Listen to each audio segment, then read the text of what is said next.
All right. Good evening, Danvers. This is Mark Zubarek with the topics of the town news.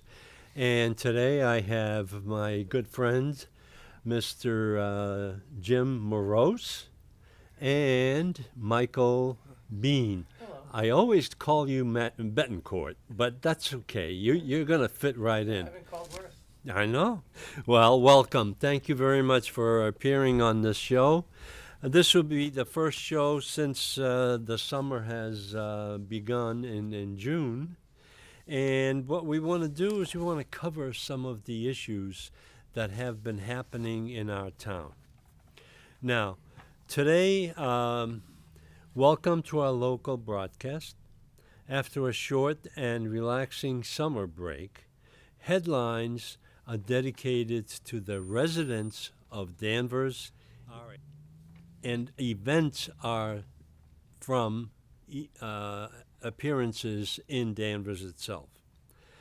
Now, what I wanted to do is the woke control of Danvers Library, Danvers schools, town government, and our small town vision is one of the subjects that I will be bringing up during our presentation. School and library programs and the impact on our children. And the last one is really a continuation of the Beverly Airport, Beverly Mayor. Are they a blessing or a hindrance to the town of Danvers? How to fix it? FAA letter regarding finances at the airport has been struggling to get answered. And what we're looking at is that Mayor Cahill is running for re-election. So I don't know if he wants to answer that letter because that letter may identify some issues. Serious financial delinquencies and operating deficits. That's what the letter is all about. And there's a airport meeting on Monday evening at 6 p.m. at the airport itself. And I will be there with my camera again. So look forward to a special coming from the airport. Today, what I want to recognize is the efforts of my friend Jim Morose. And I'm talking like a politician. My friend, my friend, my friend. Come on. Jim is a buddy. So every September 17th, America celebrates Constitution Day. And Jim Morose, after trials and tribulations with the school department, finally there is an agreement to have the Danvers School distribute pocket versions of the Constitution for the United States of America and to our students. One of the most important freedoms we have in this country is freedom of speech, and this is what we're doing here today. So, Jim, you have something to say about that because you have struggled through this issue. Well, yeah, it wasn't that much of a struggle, but I mean, we got a new superintendent, and me and a couple of parents went and talked to him, and we had a great meeting, and we've been following up with emails, had a couple of phone calls after, and what I wanted to do is set up. The parents keep talking about these information booths, so I was going to try to set up an information booth Right. to hand out, personally hand out constitutions to the students. But apparently, it was just something that just couldn't happen so quickly, without time. So after a couple of discussions with Dan, the new superintendent, he said that he would, and I sent him some, what I was going to try to do, and some places where he could get the Constitution. He said he was going to get the Constitutions from the National Center for Constitutional Studies, which I have the ones that they hand out, which is great. Thanks a lot, Dan. Good job. Good talk. He's a good guy. We've had a lot of good conversations, and Dan is, we need some change, and Dan is change. Okay, so. Yeah. Can I ask a question? Go It's ahead. going to be Mike out on the street here. Mike we on not- the street. Are we not teaching the Constitution in school? Well, we don't teach social studies What anymore happened? because they are more interested in LGBTQ, gender differences, and SEL, which is social emotional learning. That is more important now than education. So this is But I will say, talking to Dan, they have the department head who was going to talk to about all this. They have a curriculum because it's mandated by law that the Constitution has to be taught the week of the Constitution Day. So they have a curriculum in place to go over the Constitution, and part of that is going to be handing out these constitutions this year as opposed to whatever the curriculum is. But I just want to read one of the quotes that's in this book. Yeah, that's right. Those are the books there. So the one that they'll be handing out is the picture of George Washington standing there. The other one is the Citizens Rule Book. But these are the Constitution. On the second page on the inside of the cover, it's got a great quote from Thomas Jefferson that says, "On every question of construction, let us carry ourselves back to the time when the Constitution was adopted. Recollect the spirit manifested in the debates, and instead of trying what meaning may be squeezed out of the text or invented against it, conform it to the probable one in which it was passed." God bless you, Thomas Jefferson, and you signers of the Constitution, because that's what we're fighting against. Our government is squeezing and distorting the Constitution that we have. So it's imperative that the kids be taught this.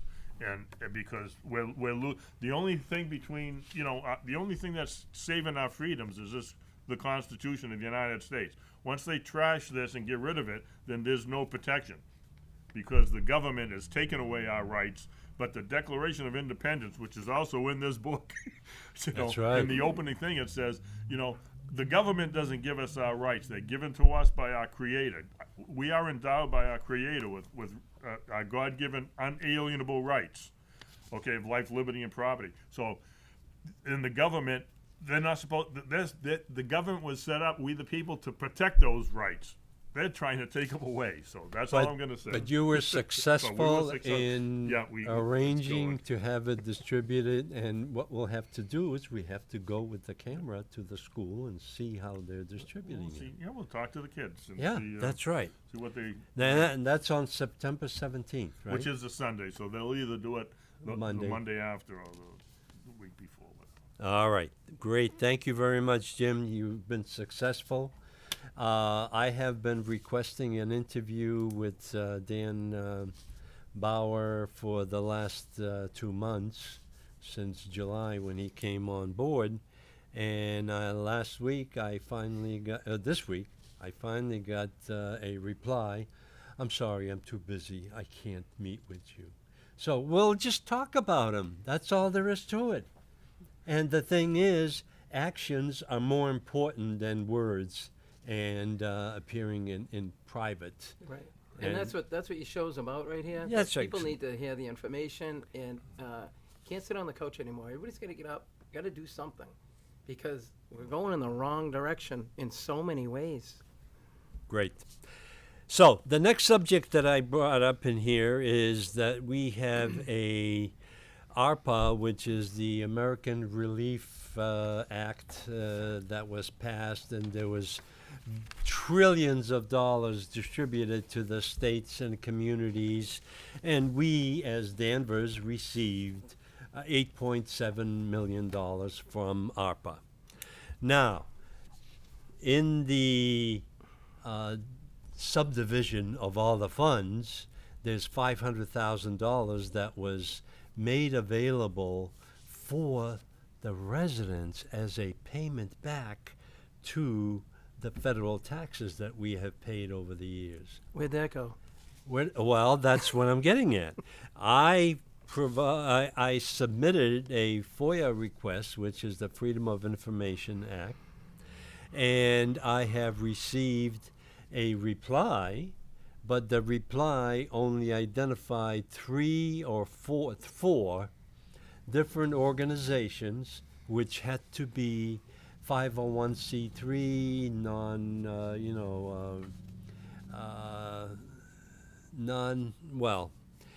the one thing that I just want to say, and I'm going to continue saying this, is that one of the criteria for this ARPA fund was LGBTQ organization. Of course it was. And none of the LGBTQ, as far as I know, have applied for it. So that was a missed opportunity, and I know that this is being evaluated now because they have not sent me a copy of the evaluation or who got the award. What are these ARPA funds? What is ARPA? ARPA is the relief funds, American Relief Act. Is this COVID? Yeah, it's These are the COVID related. relief. Yeah. These are the ones that President Biden and they found out that they've erroneously or fraudulently let millions of billions of dollars go claimed, and they're trying to get it back, and they don't even know where the heck it went. Well, that's billions Didn't go of to dollars. us. That's right. Well, I'm How just much? Yeah. I'm just summarizing this because I have not received the final reply in regard to who got the money, how much money did they get, and what is going to happen with the rest of the money, because there's $500,000 involved. But it sounds like it has to go through charities. That's what the RFP was quoting, that it had to be through a charitable or national organization. And the thing is that there's already been discussions at the selectmen's meeting in regards to the leftover funds, because they're not going to award $500,000 to 3 or 4 organizations. Well, you know, the churches are all 501(c)(3)s, and, you know, the churches were heavily impacted by COVID, and they, you know, I mean, some churches shut down, but, you know, because they couldn't meet, but they were still serving the community with all their outreach and helping. And so, I think churches have been afraid of reaching out for that money because it's tax related, and there is a separation of church and state. So, but there's a time frame that this has to be reviewed and approved, and I'm going to continue asking that question. So, I just want to, you know, I don't like this that phrase, separation of church and state. It's not in the Constitution. Right. It's in a letter somewhere. I know where it is. It's from Thomas Jefferson to the Baptist Church in Connecticut or somewhere. And it's the wall is supposed to stop the government from sticking its nose in the church. It's not. The wall is not supposed to stop the church from sticking their nose into saying, "Hey, this is wrong." But go ahead. all right. Now that we're to the next subject, subject is basically the response to the drag queen presentation that was made back in May 10th of 2023. What I want to do is I want to go through the response to what some of the families and some of the residents have made to respond to that kind of a presentation, which is really inappropriate for our children in this town. So what has happened is that the pastors, or 2 pastors that I know of, have decided to present a reading to the children in Danvers. And we've had 3 now that have been conducted, and usually during the weekend it's much better. And we have Miss Caroline, who is a member of the Great Rock Church Correct. on Route 114, and the pastor there, Matthew Nadvorny, I know that name because he's a good Polak. And he started this, and Miss Caroline Is there a is... bleep button someplace? No beeps, no beeps. This is all live, and it goes out whether you like it or not. So, Jack, if you can just throw up the next show, which the next reading will be, and I can't even read it from here.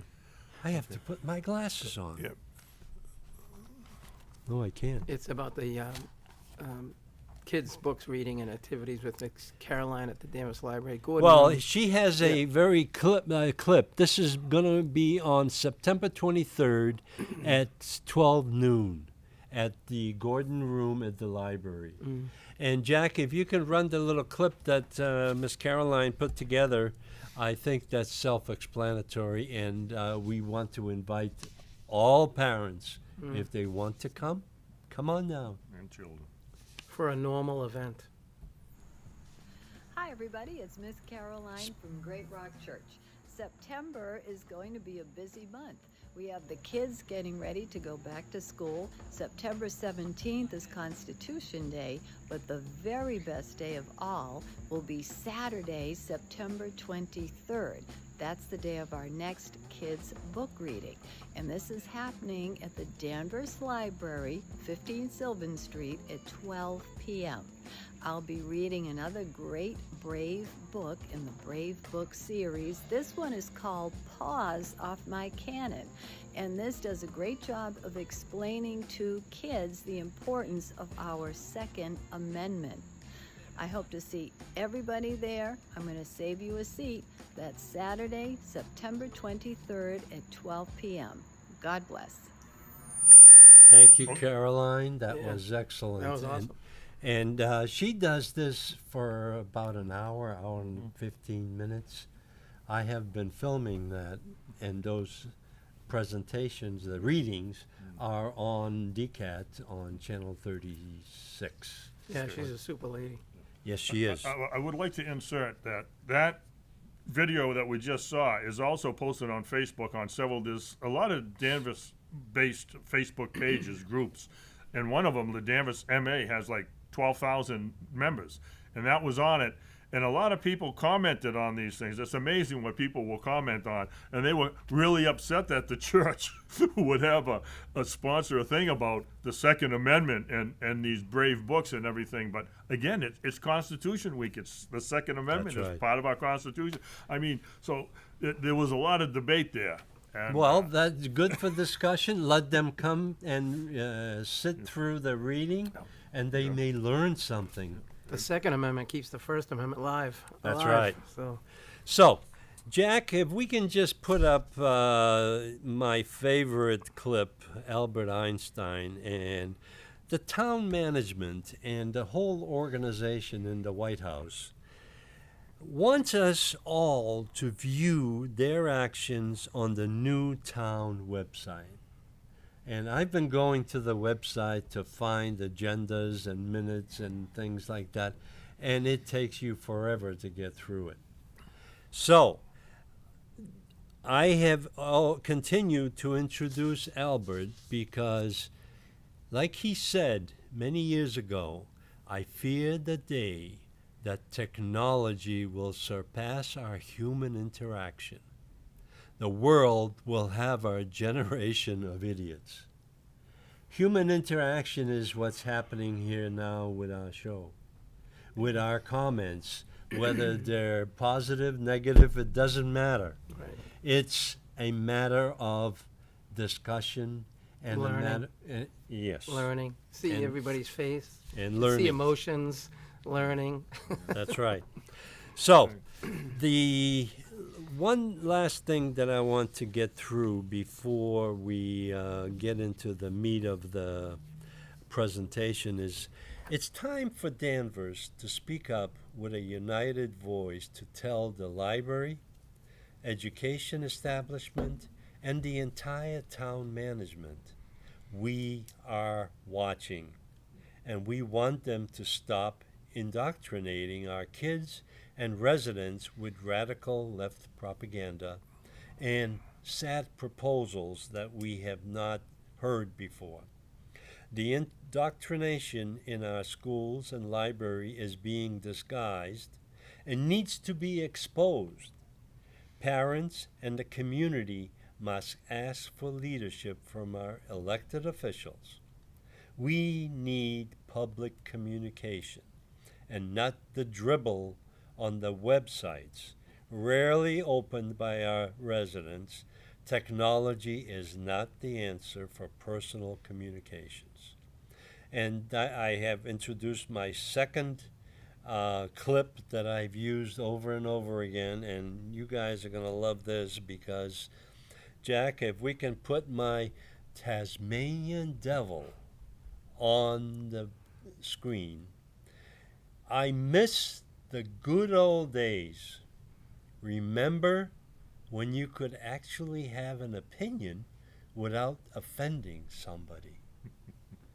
That wraps up the whole discussion of some of the things that we're talking about, because one of the things that I was very concerned about is the Danvers Public Library must stop wokeism.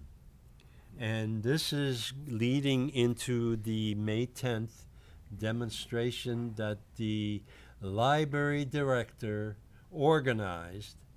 And I asked for the information in regard to what it cost, who was involved, who actually placed the purchase order for the woke individual coming in and doing makeup. Yeah, and who paid for it? And who? Well, the town paid for it, of course. I mean, the library wouldn't pay for it. I don't remember being asked. They didn't ask me. You I would have di- said, don't pay for that. Well, Yeah. then that should have come out at that time. But there were people that went out and demonstrated, and what happened is that whole issue became like 200 to 300 outsiders coming into town and generating ruckus at the library, because the library wanted to have the gender, makeup artist in the Gordon room. The thing that I have been very concerned about is that the Gordon room itself has windows on the outside and on the inside and in the door. But when the individual was in there with the kids, all those windows were plastered over with paper. Right. So that tells you right there something's wrong. Something has been wrong in the past, because they did this partly in the outside area previous time. This is not the first time this is going on. Right, exactly. So what we need to do is we need to ask the question, what the heck are these people doing? Why are these drag queens always men? Because that's who Why are they reading stories to little kids? why are they reading stories at all? Right. And when you look on these websites, these people have mental illness problems. Because they get paid for it. They get the $300 for this appearance, but this whole issue generated cost to the town of approximately $10,000 for the police protection. 11 of our cops were out there. And I spoke to a lot of them. They were hanging around the library. There was no issue at the library itself, but the demonstrators went out across the street to the church parking lot. The SWAT team was there. How many SWAT teams, do you know? SWAT team, I can't answer that question. I heard there was 3. SWAT teams. Yeah. But there were probably 10 or 12 members in each Right. team. So why would you have all these police if it's a safe family event? Well, that's a good question. Because on Memorial Day, when they had the parade, Yeah. there was no SWAT teams. No. And there was a lot of families there.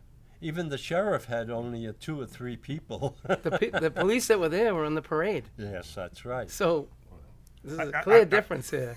I would like to point out that the outsiders who came from out of town were not just some group of outsiders out of town. They were professional agitators and protesters.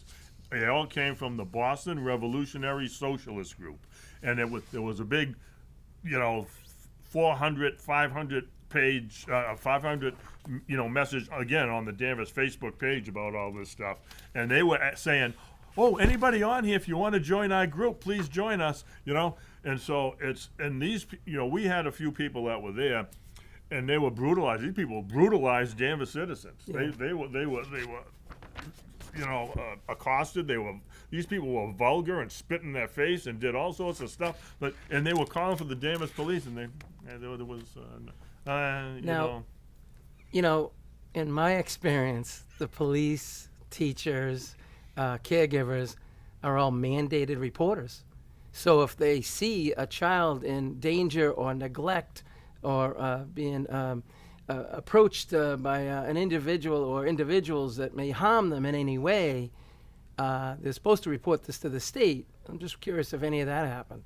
Well, I don't think so because I haven't seen anything in writing on that. The windows were pasted over with, brown paper, so nobody could even see what's going on. So maybe what we should do is call the library director, Nicole Bach, on the table and say, "Hey, what the heck is going on here?"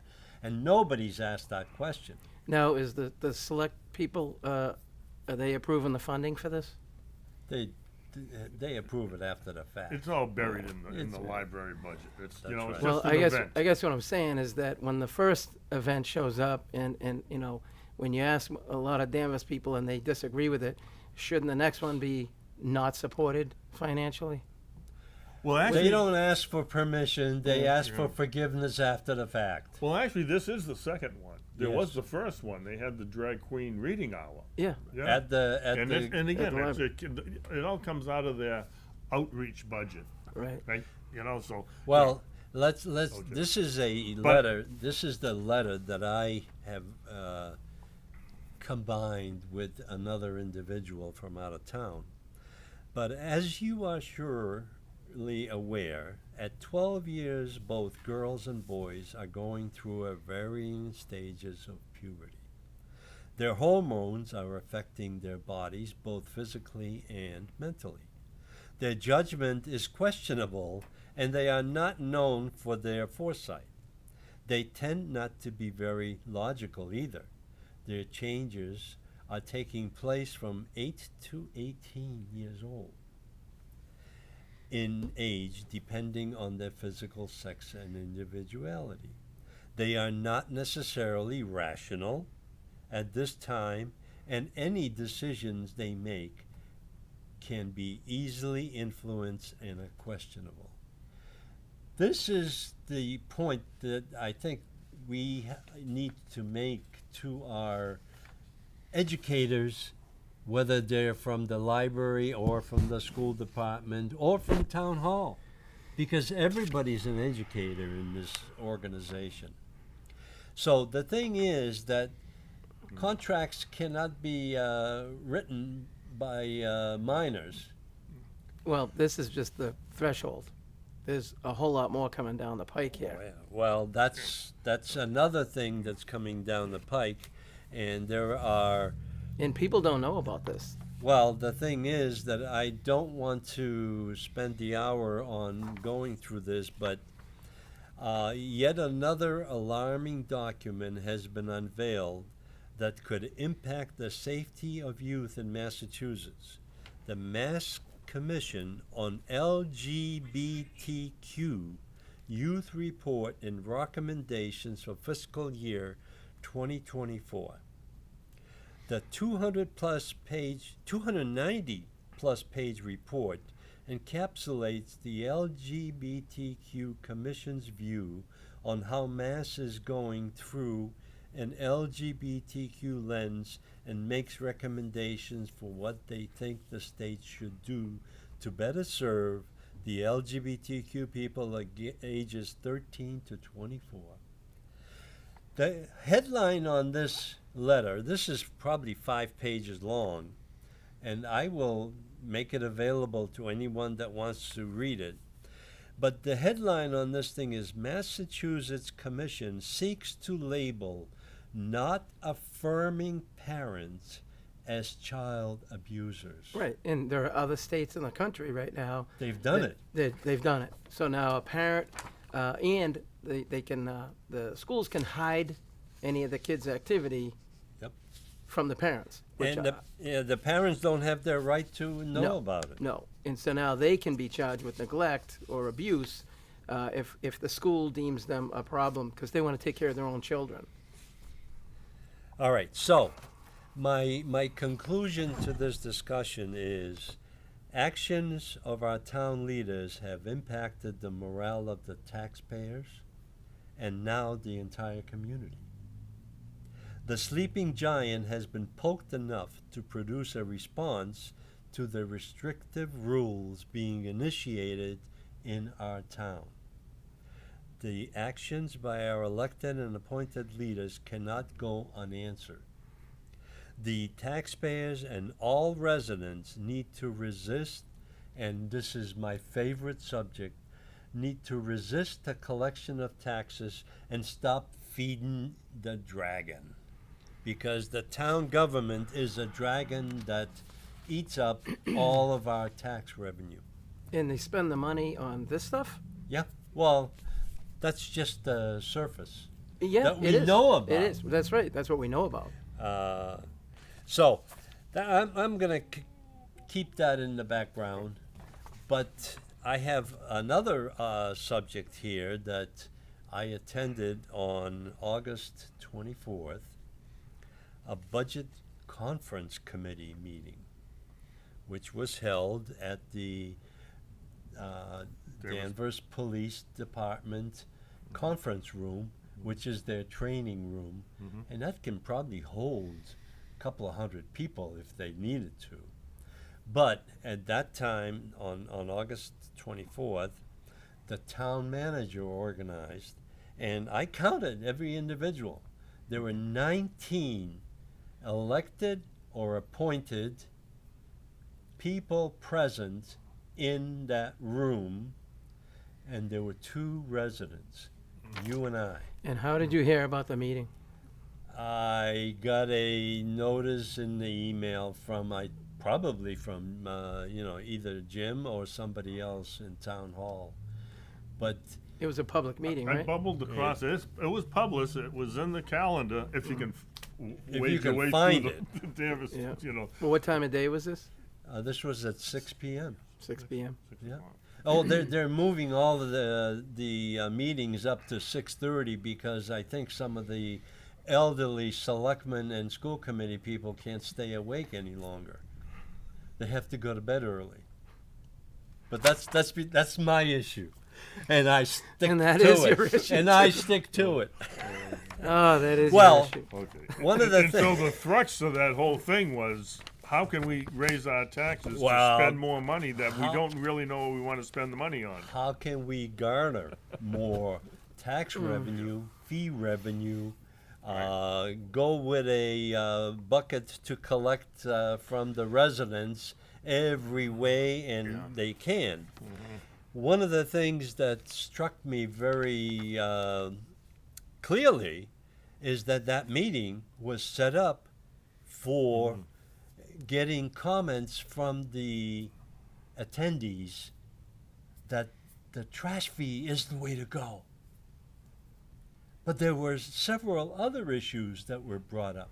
Now, the trash fee is nothing to do with the budget right now because the budget was well funded. There was money left over from the budget that they kept for this year, and they threw it at the special education at the schools again, which that's something that the finance committee was insistent on.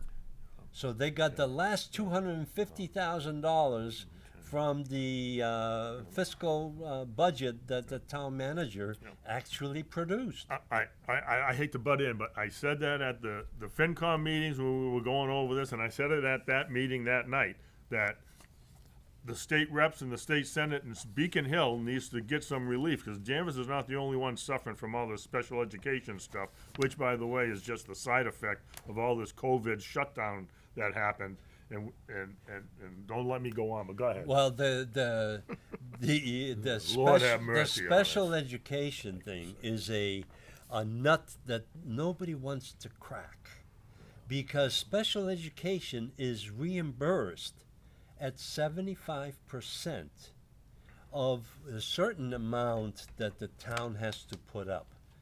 But the next year, if let's say they spend $200,000 for special education, they get back 75% of that reimbursed from the state in the following year. The thing is that they're forgetting that over the last years we have been receiving these reimbursements everybody forgets about it because it's a new funding mechanism. We can get more money out of the taxpayers. So it's a fictitious analysis. But the thing about this meeting, the Budget Conference Committee, was 19 individuals that were sitting around the room. But they're all town employees. They were either town employees, appointed, elected, and the school committee was there. School committee didn't dare say much because they're in deep. Well, actually, one of the school committee members did say that maybe we should try that Prop 2.5 override. Oh, no, that's exactly what they want. They want the CPA and they want the 2.5 override, but they don't have a reason for it now. The problem is that they're creating a opportunity to get more taxes from us. Trash fee was the biggest item, and everybody that spoke around that room, and the residents and the reporter was there at the end, and I basically got shut down by Mr. Bennett because I said too much. I didn't like what was being said around the table because the trash fee was endorsed by every single one.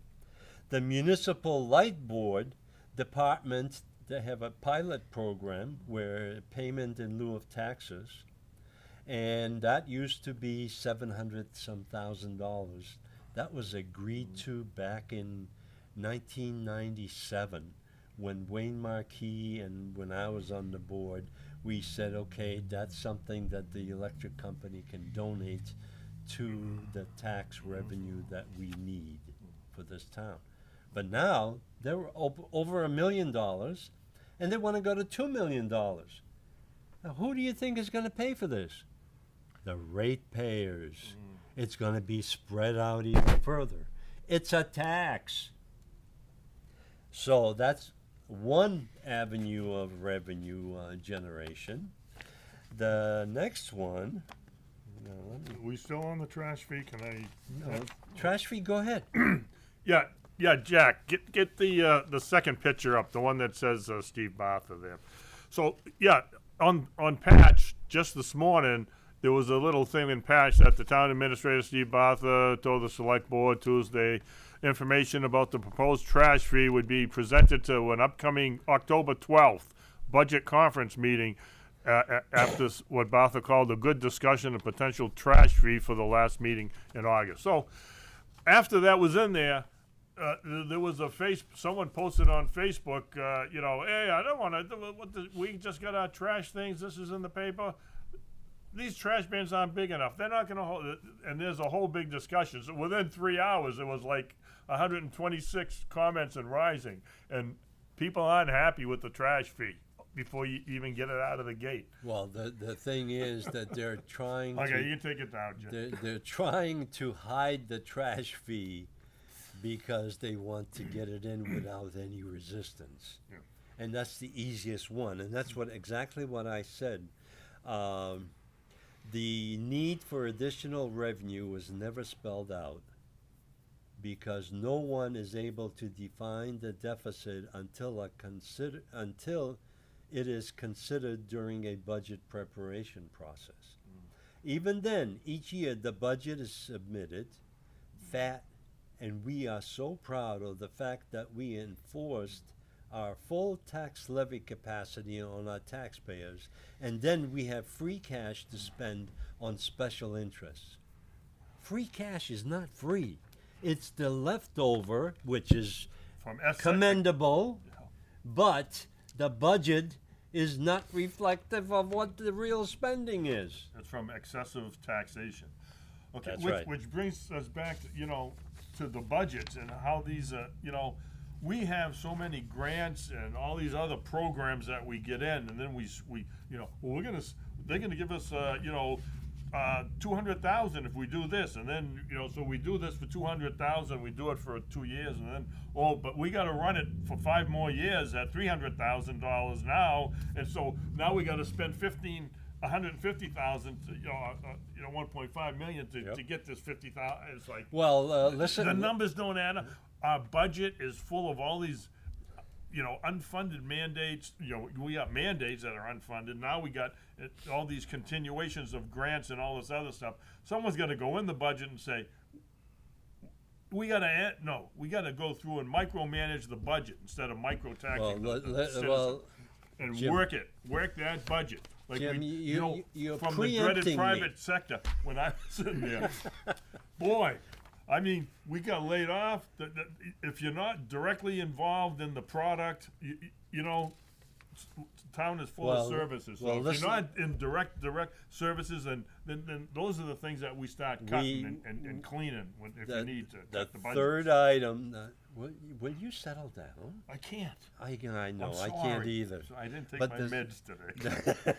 Well, the third item that I put down Take on the this whole list. pill, Jim. Take the whole pill. That's right. School department budgeting.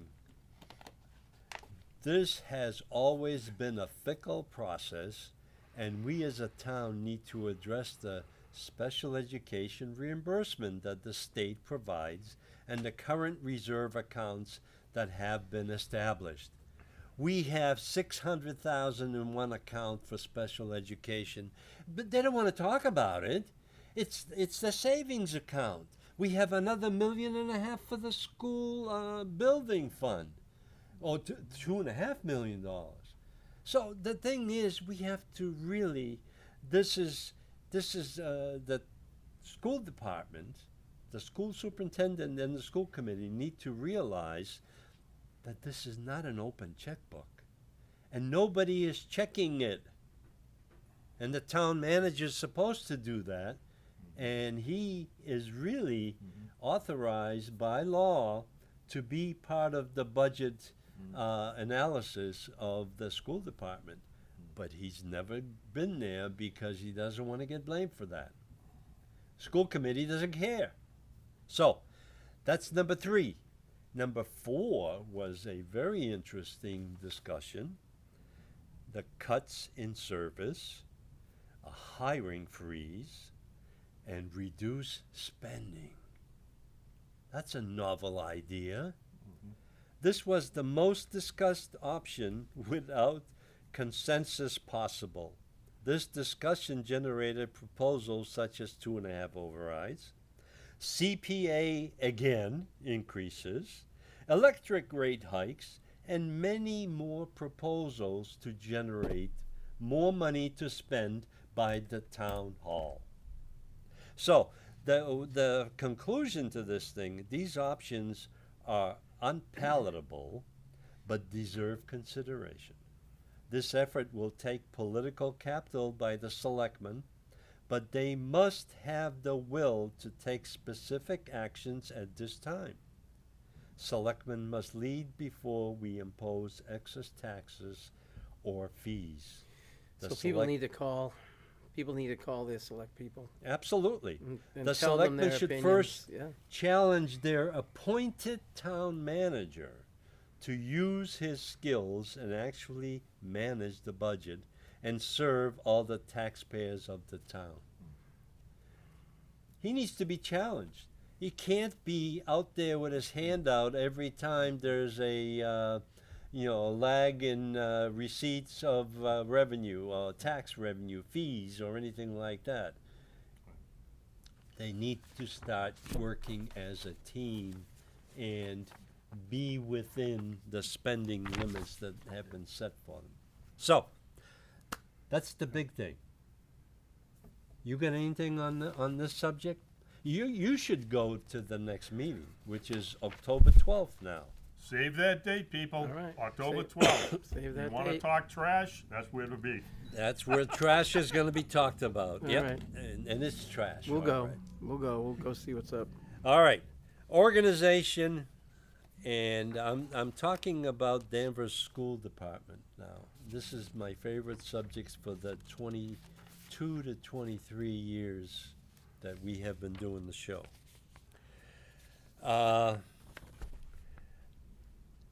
The one thing that we haven't been able to garner from the school department is how are we performing on comparisons to other communities?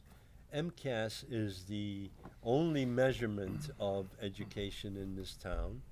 But every time you look at MCAS, they say, "Oh, that doesn't make sense because we use other tools." Well, I think we've been asking for those tools, and we haven't got anything.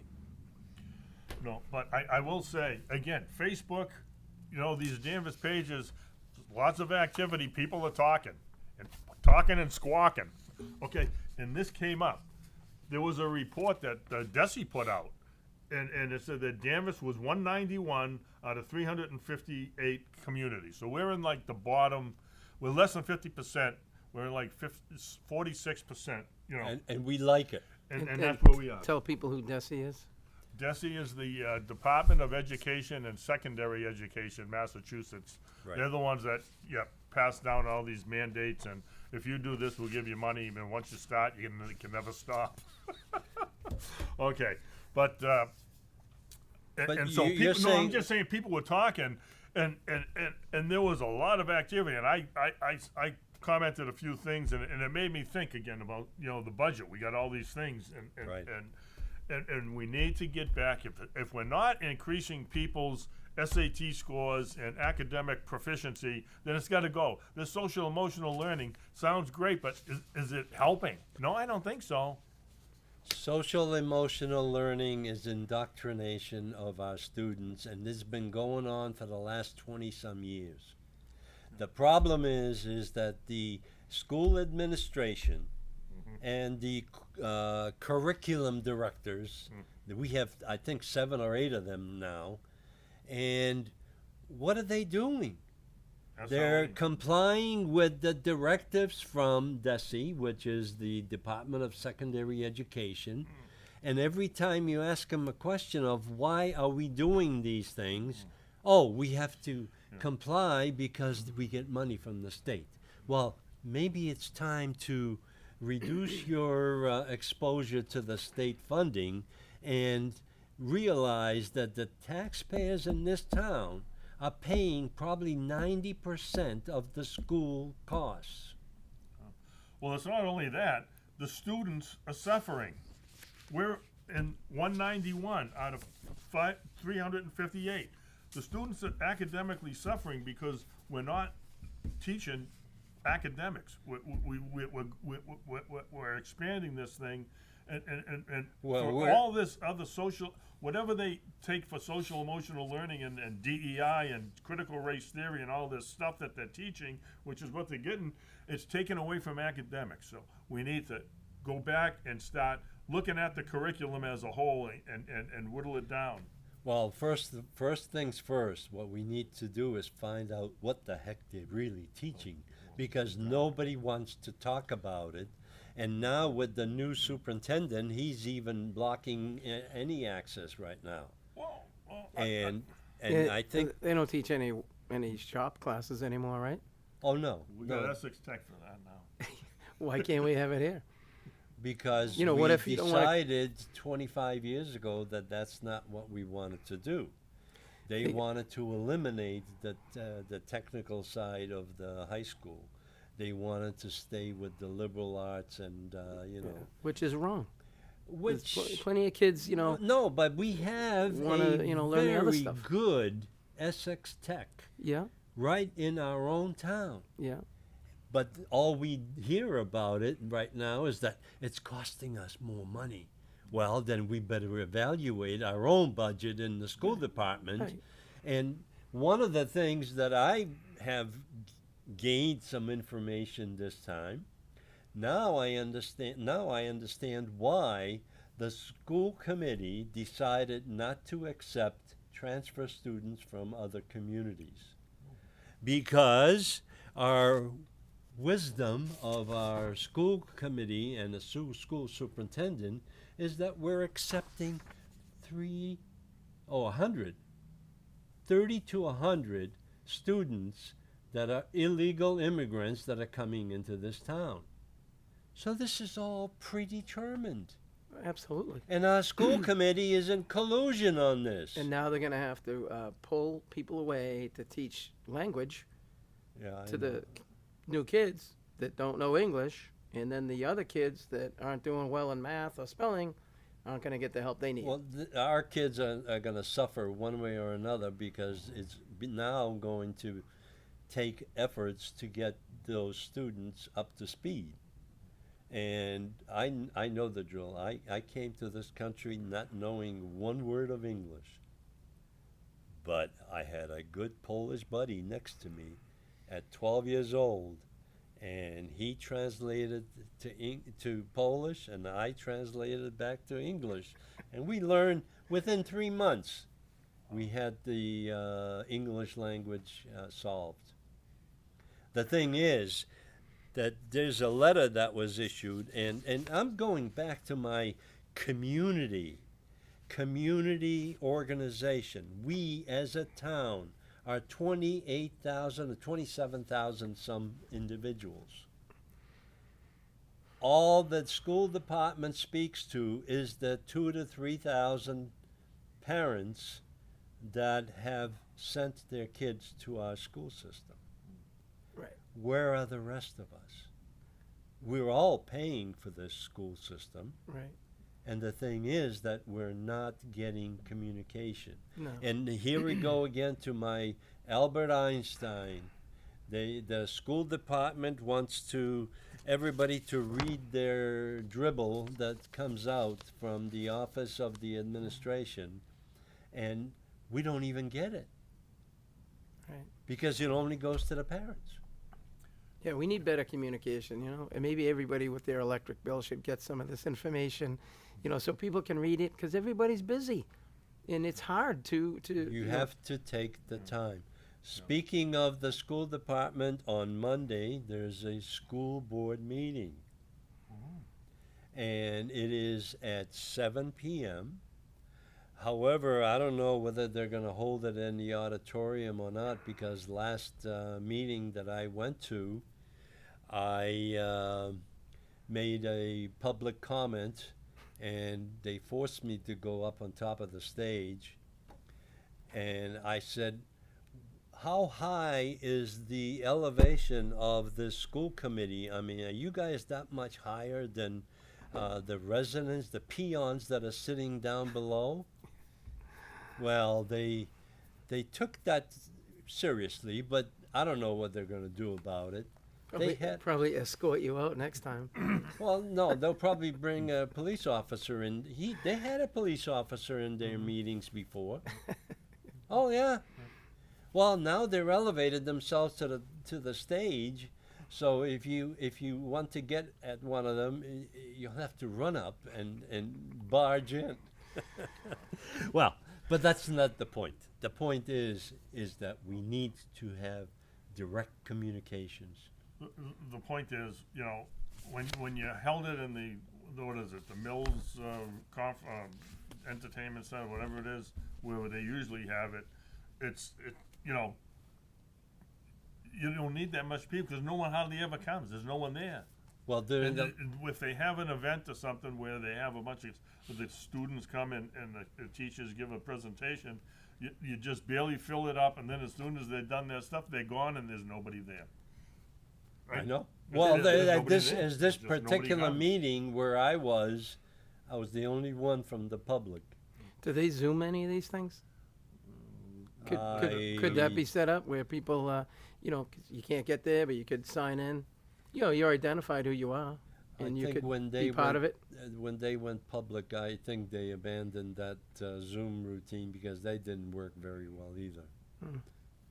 Direct communications is what we need. So, the letter that I'm reading here, We're and down to 4 minutes. just I so know, you that's okay. That's all right. We can go. Budget your time there, buddy.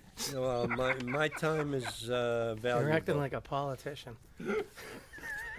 The reason I brought this letter up is that because the letter basically dictates to the town of Danvers by the superintendent of schools that we are going to accept 30 families To start. and to start, and they're already located at Dayton Street. Yeah, the old Best Western. the What is Best that? What is Western. that hotel now? Anybody know? I got no idea. It's on top of the hill. That's all I know. Yeah. But the thing is, the superintendent is telling us this to his community, and our board of selectmen don't know what the heck is going on. They didn't mention anything yesterday. And nobody's been vetted. We don't know anything about them. This is Well, can be a we- dangerous situation. We had this issue with the homeless before. Yeah, We 'cause had we don't know- 141 students at Right. one time. And you don't know ages. That's right. Somebody could say they're from this country and they're telling us they're 14 and they're 24. Right. So that was a upsetting situation, and the thing is, Danvers residents, the taxpayers, don't know what's going on. No, they don't. And the last piece, and this one I think I'll just, Salem schools have a strategic plan to prioritize family feedback. Look at that. There are priority one measures of success. All grades, all subject achieve greater than 60% on MCAS scores. Increase, meet, or exceed ELA, which is the English language, math proficiency rates to 41%. That's still very low, but at least they have identified what they're going to do. Increase to 55% the percent of multilingual learners who demonstrate progress on access assessment as defined by DESE. Now, this is again, why do we need the school committee when DESE dictates everything they do? All the curriculum directors. All the curricular directors should be fired because they don't create anything. So, increased percent of students in grades 11 to 12 enrolled in advanced coursework to 65%. Now, we haven't seen that. Increased four-year graduation rate to 88%. I think we're up to, 92. At least 70% of families report confidence that their child is continuing to learn and succeed in school. I bet you if they took a request from parents right now, they wouldn't be very happy with what's going on in our school system. So, we are to a point where we're going to complete, but there are issues that we're investigating further. And what I would like to do is that the next show will be hosted by Mr. Mike Bean. Mike on the street. Mike on the street, and I will help you out with the outline and arrangements, but I am going to step away for a few months. All right. And I And- hope to stir some action so we can get some town people to get up Well, and then, help out. then you're We got you're a in lot, charge. A lot of work to do. All right. Thank you, Danvers, and I hope you at least take some of this under consideration. And the only thing that we haven't talked about is Beverly Airport, and that is a meeting that's going to be held on Monday as well. So good night, Danvers. Thank you very much. Thank you, Jim. Thank you, Mike. Good night. Good night, Alice.